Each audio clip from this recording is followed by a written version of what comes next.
And we're live. We're just having a conversation wondering what color was my hair in the intro. I said it was a doodle-ish brown. Thank you for filling our poop mention quota. Oh, snap. I also forgot we had that. That's pretty cool. But welcome to another exciting weekend episode of Our Daily Magic. What we do for Our Daily Magic is we like to have magical conversations with the intent of just showcasing individuals unleashing their magic. And also, what our attention is to showcase whoever's listening that the same way that someone else unleashed their magic is the same way you can. Because deep down, we all are magical as fuck. And sometimes we just need a reminder of just how magical we are. So that's what we do, and also to help ourselves expand even more because we're always learning, we're always curious, we're always excited for this. And thank you for the person who already gave a like. Yeah. So I see you. I'm one of the co-hosts. My name is Dell, True Essence Connector, Soul Connecting Coach. Like to have fun and like to expand, but I also love to help individuals to go from the inner conflict that we all have in our minds to an inner peace in our heart and be able to build upon that. So that's who I am. And of course, I'm Kai. I'm just magical. yeah. So we did have a guest for today, but the guest had a, what's it called? NCNS. I guess that's the term that they use in the corporate world. Yeah. What's that? No call, no show. Oh. But it's an NENS probably. No email, no show. But anyways, I wanted to just start off with that topic real quick and then to be able to move through it because I was curious about it because of the fact of just the courtesy aspect of things to be able to just say, hey, I'm not going to be able to show up for the episode, or hey, I'm not going to be able to show up for whatever it may be. Mm-hmm. You know, like those things that we agree upon with somebody, like, okay, we're going to do this thing, but then you don't do it or don't show up, don't message them. Mm-hmm. So I wanted to get into the essence and also to hear from people, whoever's listening, as to if you have done that before in which you had an agreement that you're going to do something, but then you decide not to do it. Mm-hmm. What was the reasoning behind it? And if you never even like reached out to the person, let them know. Mm-hmm. Because like on one end, like on this end, we were expecting we were going to have a guest today. Mm-hmm. But of course we don't.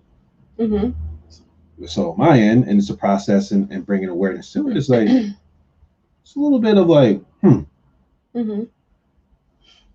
Ooh, me. Choose me. I already did for what's on your finger. I mean, I have an example from yesterday. So yesterday was awesome because I got an email that said that I won this contest. It was a contest that yeah, it was a contest for like the most, I don't know, the biggest transformation. I signed up for this like thing at the gym and we did 40 days. Biggest, what type of transformation?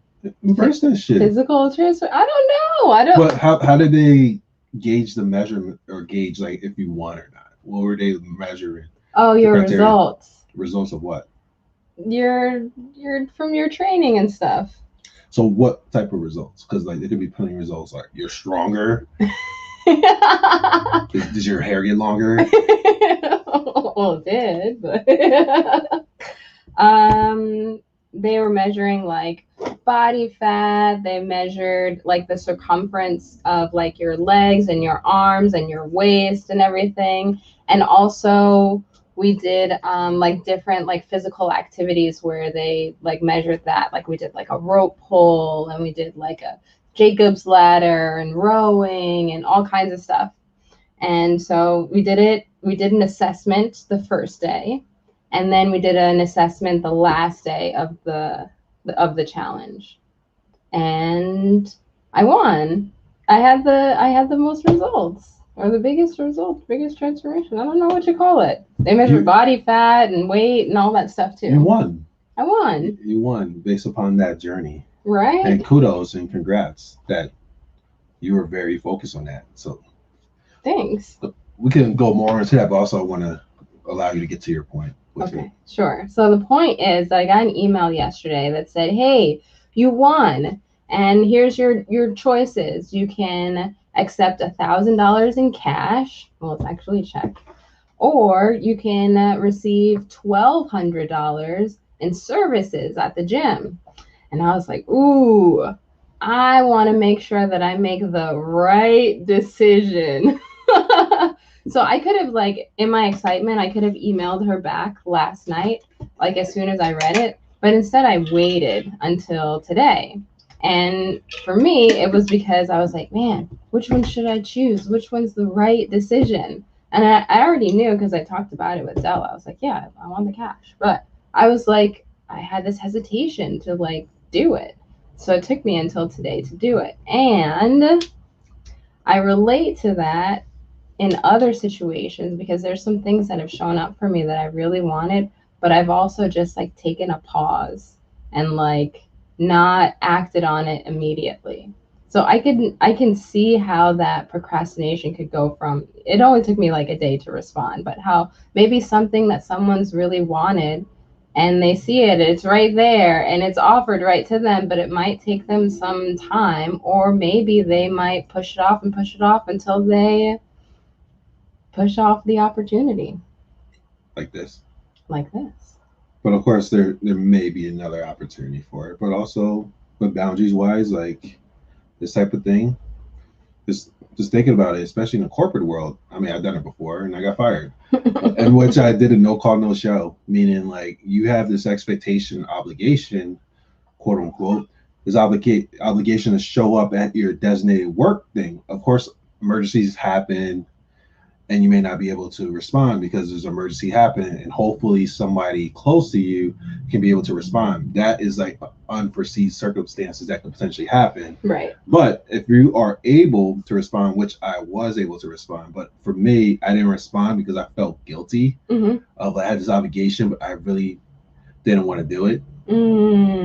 So, but also I didn't want to disappoint this job. And at the end of the day, I just showed the next day like nothing happened. Like, come with me. Oops. and I got fired. Oh wow. Wow. Yeah. And hey, Mela. Hey, Mela. Mela says, "This is the reason I got out of model photography. There was no respect for my time or energy. You hear models are flaky, and a lot of them are.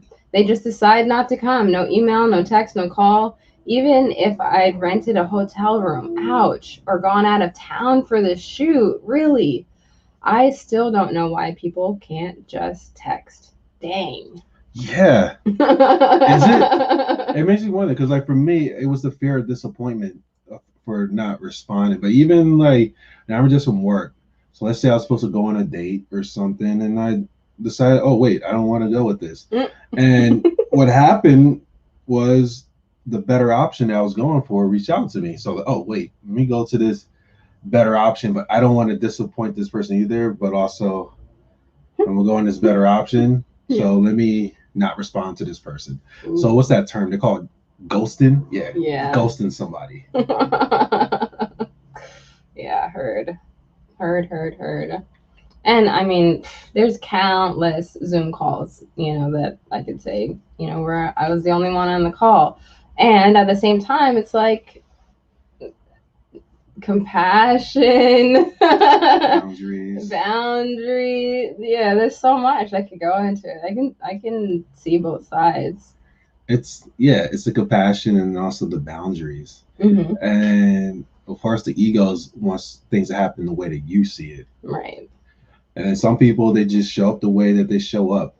But it actually allows an opportunity for, if that happens, especially as a continuing relationship potentially, is have that conversation right in the beginning, the first time it happens. So you can go from there. Yeah. Because they say the way that you do one thing is the way that you do everything. Yeah. So if that happens, be like, okay, well, where else in your life do you do this? Yeah, well, you can go there too. Or just be transparent. Hey, so I like to do things on time or do things at a certain schedule. That's just my agreement. That's how I like in my space. Could you agree to that? Mm-hmm. Or if you are going to show up late, just if you could potentially give me a heads up. Mm-hmm. So throw it out there. Right. If they can accept it, they can accept it. They can't. Right. You got a decision to make. Right. Will you be okay with them continuing to do what they're doing? Right. And we're just throwing out all of these different hypotheses, not making up any stories about what actually happened, No. because we just know we could communicate if we wanted to actually find out. Yeah, but it's like, don't really want to, but it's allow the opportunity, because with this thing happening, it happened to us before with one of the episodes when the person decides to leave mid-interview, and we just shifted and we did our own thing out there, but we say, like, for that type of situation, we wouldn't like to have those type of stuff happening again, Mm-hmm. those conversations. So even for like this type of thing that's happening, like you said, we don't know what happened from this, but from this moment, something came up, like awareness. And of course, when things happen, that's not according to, like, I guess how we were scheduling today to be, or scheduling this moment to be, Mm-hmm. the egoic thoughts would come up, those thoughts in our mind, like you said, those potential hypotheses and things like that. Mm-hmm. I brought awareness to it, and also I just wanted to share it out there because I know that someone's listening have experienced that or have done it on their own. Yeah. Just so we can hear other perspectives too. Yeah, totally. Mela says, I've forgotten to write an appointment in my calendar and did not show. But as soon as I realized it, I emailed and apologized profusely. If it's not on my calendar, I will be lost. I hear you. Yeah, I do the same thing. It's be funny. I'm just going on my day, la la la la. Just get a message. Are you ready for a call? I'm like, huh? Like, oh shit. Oh man. Ooh, I have a question. How, for you, how do you deal with things that happen like the other way around? Like maybe there's some things, like for instance, today we had a no call no show, right? And then when we are a no call no show, like how do you treat yourself about it? So Mela was saying that she, like she apologized, like profusely, but like how do you be about it? It depends. Sometimes I know call no show, I was very nonchalant about it because I wasn't caring about their time. Mm-hmm. Like you said, how you treat one thing is the same thing you treat it. I wasn't really caring of my own time as well. Mm-hmm. So what was the question again? How do you be about it? Like to yourself? I be with it in different ways. Before I would like that fear set or the fear set. I like that. It's a fear mindset. Yeah. The fear set about it, it could like beat myself up or even not caring about it either. Like not caring in a way of being detached from my emotions. Like, and that was like my mantra before. I do what I want. So like I wanted to like not show up. And also I feel like, oh, I don't need to tell you anything. You don't need to be in my business. What do you need to be in my business for? I'm just not going to be there. You can figure it out with me not being there. And they figured it out without me being there. And then when I came back and I still felt entitled that I could come back and things will be the same way that it was, reality showed me like, no, the world is not just your world. I remember you saying that to your son. It's not just his world. Yeah, I said that to him on Sunday. Right. And that's something to I'm helping him to integrate more because I had to learn that at an old age, and I'm helping to teach him how to be in a co-creative type of world. Of course, in this co-creative world, you actually do receive attention, you receive more attention, but also other people have the right to receive the same attention you receive as well. Right. Yeah. Say that one more time because that was pretty potent. I said, in a co-creative world, you can still receive attention, but also in this co-creative world, you also have to realize that other people deserve the same attention that you want to receive as well. In this co-creative place, there's moments that we can be able to give that to other people, and there's moments where we'll receive that as well. But even deeper, to expand upon even more, we can always give ourselves the most attention, the most deserving attention. Mm-hmm. Which brought me up to my quote that I actually posted today. Perfect segue, which is in our Daily Magic group. Yeah. So I'll take a look at that. You're listening, like it, put a comment in it. Let's get some algorithms up. But the quote that I put in it said, in reality, other people liking you is a bonus. You liking yourself is a real prize. Mm. So to expand upon that is like, other people can give you attention that you're looking for, Mm-hmm. but the real prize is giving yourself that attention first. Mm-hmm. Because everybody else who gives you that attention is just added bonus. You don't need it. But it's like, oh, there's extra icing on the cake now. Because I already have my cake and I'm eating it too right now. Mm-hmm. I got my cake, I'm eating it too. Oh, wait, here comes some sprinkles, and here comes some whipped cream, and here comes all this other stuff on it. Because all these other people are giving it the attention. And what happens is like, because you're giving yourself attention and you're just radiating. It's like a moth.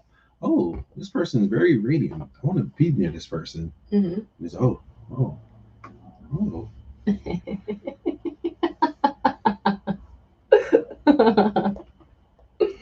Hello to the more people who just joined.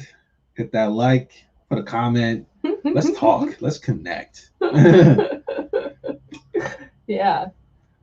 And yeah, whoever's listening, what do you think about attention? What do you think about external attention compared to internal attention? Do you value more the attention that you give yourself, or do you value more someone else give you attention? Or if there's a balance in between, we'd love to hear your comments, your thoughts on it. Let's talk. I'd love to hear different perspectives on it. Mm. In the meantime, what are your thoughts? It makes me curious. It makes me really curious. You know, like just to be more aware when these situations come up, like how am I being? You know, how am I being towards myself? And when, you know, it happens the other way around, you know, who am I being out in the world? Because it's like just being aware of that can give me so much insight, you know, on not just that part of my life, but how other parts of my life are going. I love that. The who am I being? Yeah. It's a powerful question to ask yourself in every situation. Right. Compared to going straight to the external. Mm-hmm. I'm being this way because of this or this or this. Mm-hmm. It's like, who am I being right now? And I get curious about it. Like, why am I being this way? Right. And then when I find that like that thing, like that sweet spot of compassion or healing, I also like to ask myself, who am I becoming? It reminds me of the Michael Beckwith question when he says a situation happens that gets intense in your life for whatever it may be. Asking empowering questions. So he asked the question, what is trying to emerge out of me from this situation? What's trying to come out of me right now? What is trying to be birthed? Mm-hmm. That expansion question. Instead of the empowering or the disempowering questions, like why is this happening to me? Mm-hmm. Why is this person this way? Even, I mean, you ask that, you may potentially find out as well. Yeah. That compassion thing too, the compassion expansion upon it. Who's I talking to? Oh, well, Garrett. Mm-hmm. We were talking about compassion, and I love his saying, get over yourself. Meaning, you know, like somebody's acting a certain way in a moment, they may say something out of their own emotions and their own whatever it may be, and it caused you whatever reaction to it. But then what could happen? You blame this person, you have some resentment, you feel this way, and that resentment or whatever you feel is going to keep you stuck with it, compared to asking those type of like curious questions like, I wonder what that person went through in their own life that led them up to how they're acting in this moment. Mm-hmm. Like those type of questions compared to like sticking stone, this is this, and having that compassion, because you understand from there, like, oh, that person has their own pain. I have my own pain as well. Mm-hmm. We just handle it the way that we handle it.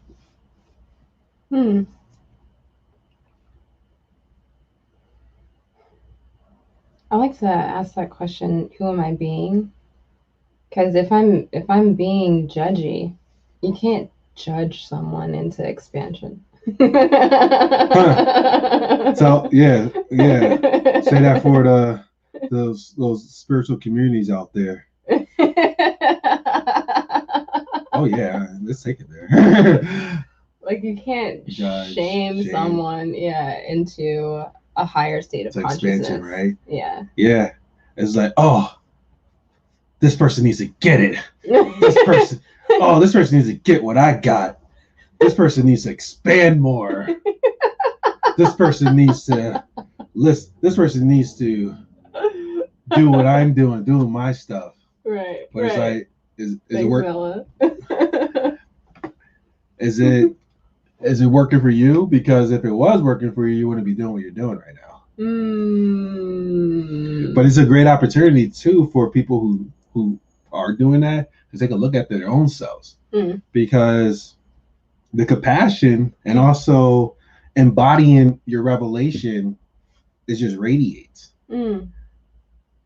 You don't need to prove it. You don't need to have the 10 steps to whatever, 10 steps to expansion, all this other shit. You just embody it and you just have that conversation. But also that what's that one? We are all connected. If you got it, it'll raise a collective. And that's enough. And that for me is my own belief that I'm starting to embody more, in which I just need to get it for myself, type of thing, and embody that and radiate that energy and revelation. But in the moments of conversations, I'll just radiate it in a conversation that is just going to naturally raise people's vibration. I don't need to like force you to raise your vibration and stuff like that.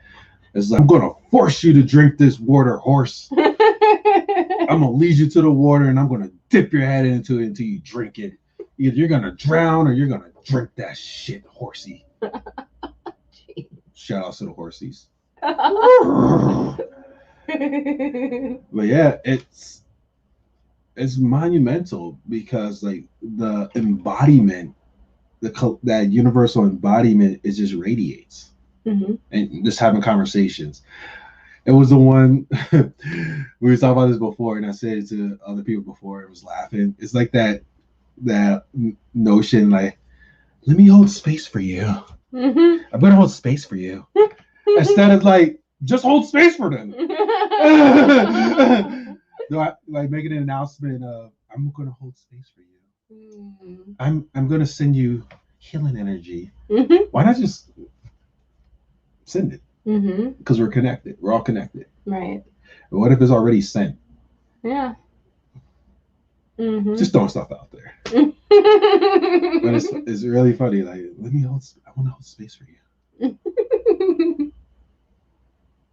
Reminds me of what my son does with I'm gonna go use the bathroom now. I'm like, okay, have fun.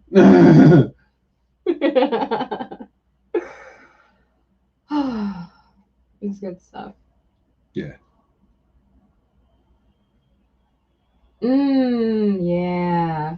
I'm gonna hold space for you is, I'm not saying that I need to hold space for myself. That I need you to acknowledge me instead. Please elaborate. Classic projection or externally focused behavior. That there's this inner child or whomever that just needs my acknowledgement. And instead I'm going to say, I'm going to hold space for you, when actually it's that part of me that's looking for acknowledgement from me. It's interesting.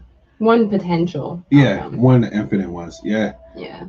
And I was just about to like just throw another one out there. Like, what if like the person, it's like the Father forgive them for they know not what they do. So they've been taught in this way of this like asking in that type of way, like, let me hold space. Can I hold space for you? So like that type of thing. Like asking for permission. Right. to hold space. Yeah. Because who said it? Oh yeah, Pierre. Mm-hmm. It's like the people who energetically scan people without their permission and just like scanning. Mm-hmm. But then, like for myself, it's curious. Like we're all connected. Can't you like? Isn't it like it's already simultaneously happened? Mm. But also, it's like the type of thing like, okay, we're all connected. I'm just gonna have sex with you, not ask for permission to have sex with you, type of thing. It's just we're all connected. So it's like I'm playing devil's advocate out there. So the permission aspect of it, but also the holding space type of thing. Mm-hmm. So it's like I feel like if somebody, whoever you're talking to, if they know that what holding space means, then like it will work. Because oh wow, you're gonna hold space for me, cool. And it can be able to like open up and just know that it's happening, compared to somebody who doesn't know the term whatsoever, and they're saying, I'm just going through something, and he's like, oh man, let me hold space for you. And it's like, what? Space? Are we going to Mars? Like, what's going on? Are we going to Mars? Mela, you keep commenting because we love them. Mela says, I think sometimes there's a connection with people that gives encouragement when you tell people that you're going to do. See? Consensual. See? Yeah. I think for me, the problem is when people say that they'll pray, hold space, or send healing just to say the words, and they don't even do it. Ooh. Yeah, but yeah, that happens a lot on social media, though. You see, like, and then like myself, I was guilty of that a couple of times. You know, somebody said or has a status about something like very upsetting that's going on in their life. So like, oh, I'm gonna say a prayer for you, and like just write the words, but don't really do it. Or whatever, to send in love and light, send in healing energy or whatever, and not really doing it. But then also like you can do that and that's enough. Like I'm praying for you, or this, you set the intention of doing that in that moment, and boop, it happens. Right. So it's like our perception of what that would be for the prayer, for the healing energy, or for whatever it is. So like now for myself, when I see those type of statuses out there and I say whatever I say, sending prayers your way, sending healing energy, or whatever. Like while I'm doing it, I am visualizing myself sending that energy, that prayer, their way. Got it. Sending the angels. I forgot the name of our guest who was talking about that. Yeah. With the angels, but like yeah, even like that is sending the universal angels that are for them their way. Got it. Ooh. And I do ask permission for a lot of things like healing or praying for people. Holding space, though, I don't tell people I hold space for them. I just do it. Right. It means I don't try to solve their issue. I just listen or be. Sometimes we can ask their higher self in some situations for permission for healing. Yeah. Oh. And she said, I told myself a long time ago that I'll never say that I'll pray for someone if I don't do it immediately.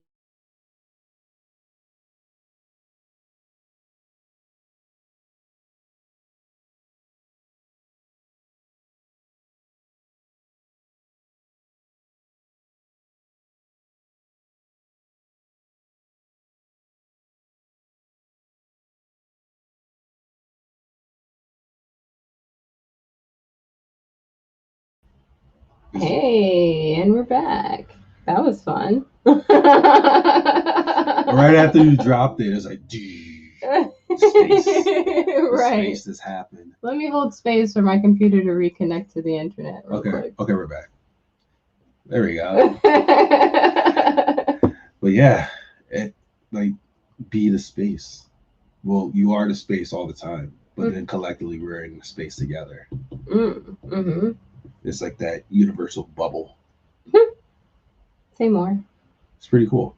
Remember, I said it before of just that realization that I had last week for myself, but it was like a universal truth. And a lot of people say it anyway. We are God experiencing itself uniquely through each and every one of us.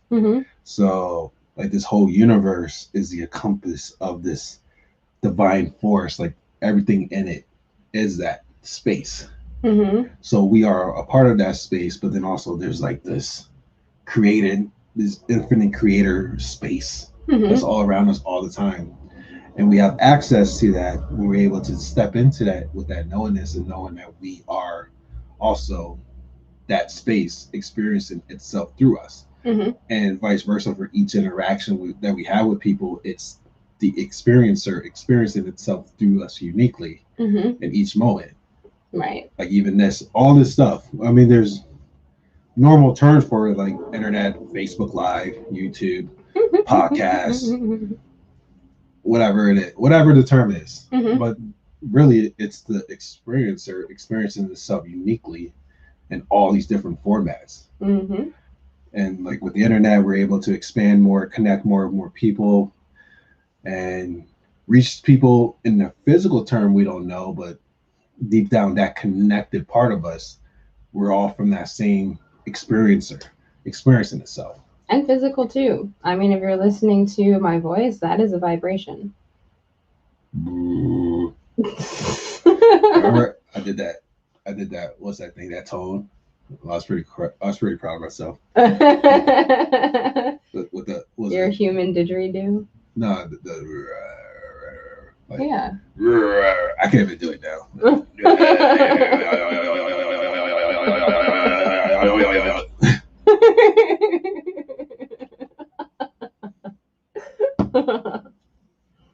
Yeah.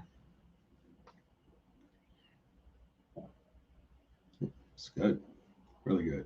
Real good. Yeah. Thank you, Mela, for contributing to the conversation. This is good stuff. Yeah. Never mentioned Keys Cacao.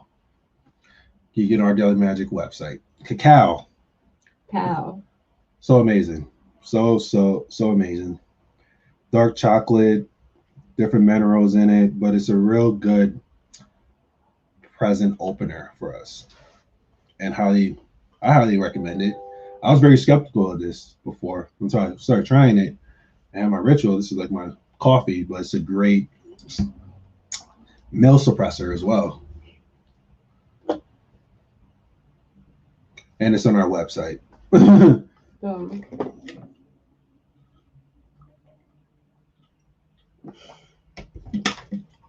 we're complete? I think so. It was a good conversation. Really good conversation. Yeah, totally. So until next time, whenever we're live, which is actually going to be this Friday, right? Friday at 1. Friday at 1. What's the thing called again? The Raw Truth. Yeah. So we'll be back on Friday, live, 1 p.m. Eastern Standard Time with the Raw Truth Part 2. Oh, wait. No. We're not leaving yet. We got to share that. Yes. Mela, please. No. Oh, no. We're not leaving yet, Mela. We want to hear the story. I want to hear this funny story about cacao. Oh. I had cacao for the first time in a while yesterday, and my stomach is still rumbling from it a little bit. Yeah. As I said yesterday, I'm like, oh, it was a good cleanser. But it's really good. It's very monumental. Yes, please, Mela. Oh no, take your time. We have time. True. That too. But yeah, yesterday was brutal. But we even mentioned, as we're waiting for Mela, for both of us, we both made the decision for our own fitness journey. That we both started, I think, synchronistically around the same time. And like for myself, I came to this realization of integrating the mind, the body, and the spirit in one unit with one like direction. It allows the energy to flow in a more profound way. My energy, my presence, and everything else. So I was trying to work out before, and it wasn't working out. Well,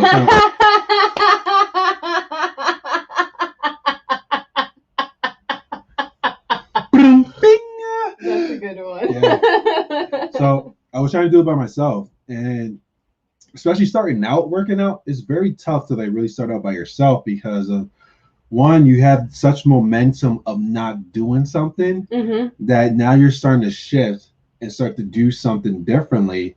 And in the beginning process of doing something differently, there's like those challenges that happen until you get into the routine because you're so accustomed to the other side of the equation of the routine that it's so easy to fall back into it. So I started to work out, And then I fell right back into the routine I was doing before that got me to where I was at. And I stepped on the scale, and I was the heaviest I ever been in my life. It was just 285. And I'm like, okay, I got a decision to make right now. I can just beat myself up for getting that so much weight on me. But I brought acceptance and awareness to, like, I had a lot of emotional eating that I was doing. Just lost my father last year, and there's a lot of just circumstances happening, but also just you got bored, the bored eating type of thing. Mm-hmm. But I realized for myself, I was at a decision. At 285, I was close to 300 pounds. So if I continued to do what I was doing on my path, inevitably I was going to be at 300 pounds. Or I can start to do something differently. But also I realized, okay, I tried this before and it didn't work. Meaning I went back down. So I was, all right, what do I need in the moment that is going to get me back on the trajectory for the journey that I want to do? And what came to my mind is, oh, I need more accountability. I need to be able to work out consistently and not to worry about what I got to do for a workout and stuff like that. And also, it's like I love to just have a camaraderie. And deep down, I was like, oh wait, I had that for CrossFit. But my mind came with that too, with the CrossFit thing. Like, oh man, like when you was doing CrossFit, you were about like, was like 40, 50 pounds lighter. You're not going to be able to do it. It's going to be too tough for you and all this other stuff. So that was like the one part of my mind of what it was saying. But this other part of me was like, that's exactly what you need to like really push yourself and push the mind, but also be held accountable. And I kept on like going back and forth, afraid of doing it. I had dreams of actually like visualization of me where I'm at right now. So premonitions, but I kept shutting it down until my friend, who's one of the head guys there, one of the head coaches there, he was telling me like, yo, just come in, try to do a workout or whatever. I was like, yo, I haven't done this in so long. It's gonna be painful. I don't know what's gonna happen. I'm not gonna be the same.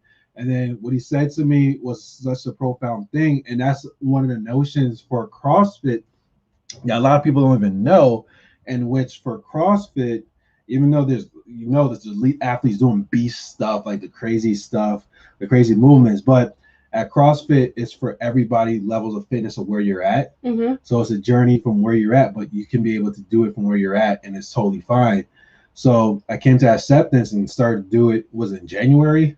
And now I'm like 6 months into it, and just being able to get into that routine again for so long of working out consistently week in and week out. And now I'm able to actually do stuff by myself as well, on top of being with CrossFit. But with that community and building upon it is allowing me now to have the mind, the body, and the spirit. I had the spirit. I was spending so much in the spirit, and also the sort of with the mind as well, but the mind was still pretty strong in a different way.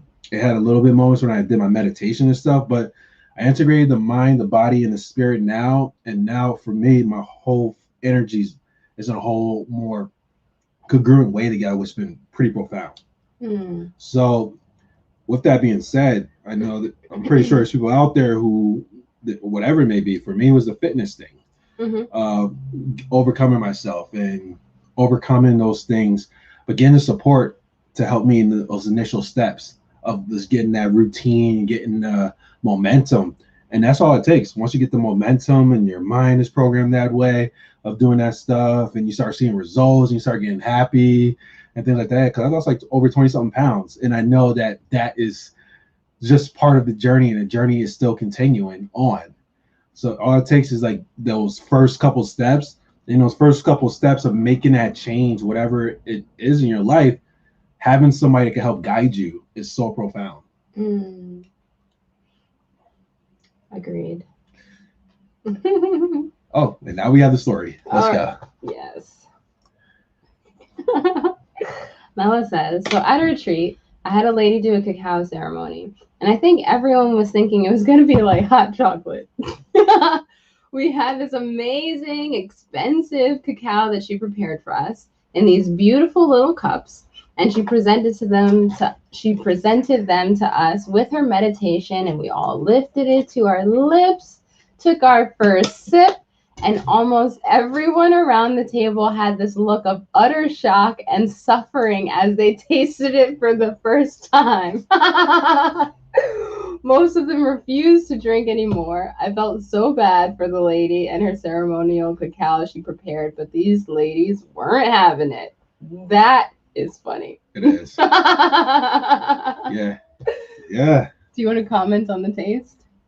My taste is really good. Del puts mad honey and stuff.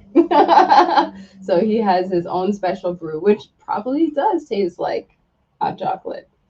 Tell me how it tastes. No. Oh. It's perfect for me.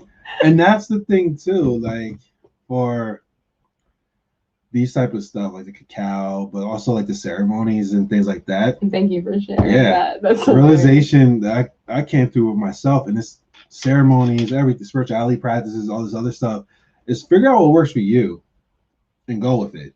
So like this cacao, it works for me. This is the one, and like works for me as a flowy state. It enables me to be comfortable. And yeah, I had some people's cacao and the same thing you're talking about. So I tried this. I said, oh hell no. But I'm like, I'm gonna go with this. I'm gonna go with this. It's how this person prepared it and stuff like that. So I'm gonna go with it.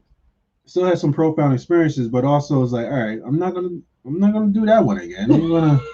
I like the way that I do it because it's the way that I do it.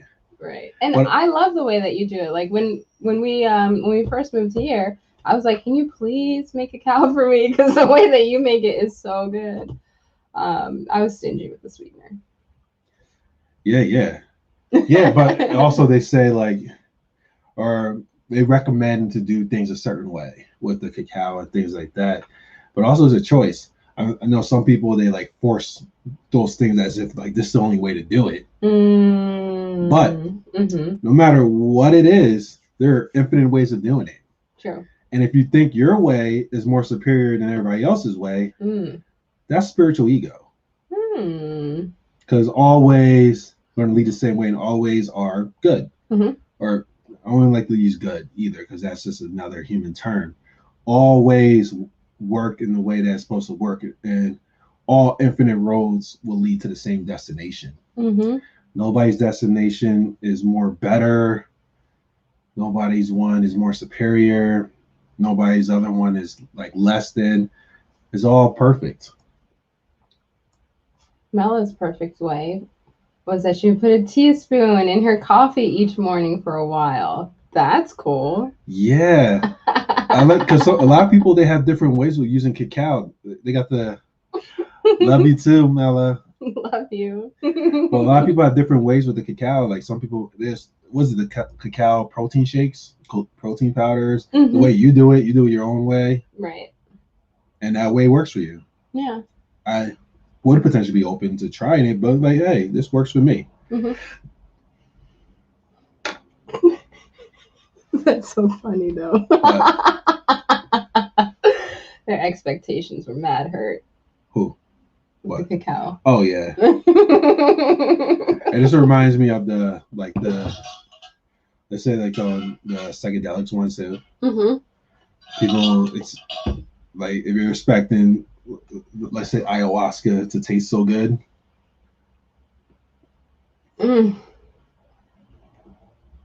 Caution about those expectations. Or mushrooms or things like that.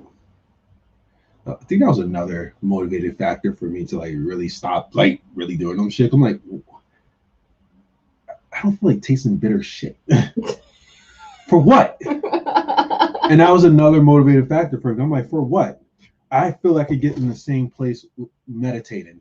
And also with, like you said, one of the things you like about it, the persistence. Like I was like, I could be persistent enough to be able to get there without having to go through this bitter taste.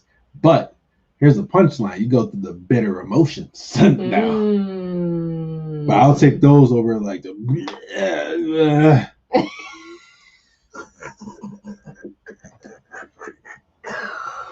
I'm just gonna laugh the rest of this episode. I'm not gonna shun upon the people who do it. Like, kudos to you guys. I'm just sharing my own preference and my own beliefs and my own perceptions. You have the right to agree with the way that you agree, not shaming. My way's not better, but my way works for me better. That's it. And for some people, it'll work for them better too, but not for everybody. I am totally fine. But for those who always wonder if there are different ways to do whatever it is compared to the way you're doing it, there is. Are you willing to discover it? That's the question. There we go. Yep. This concludes my TED Talk. For those of you who want to reach out to me, you can reach out to my assistant, Unicornia.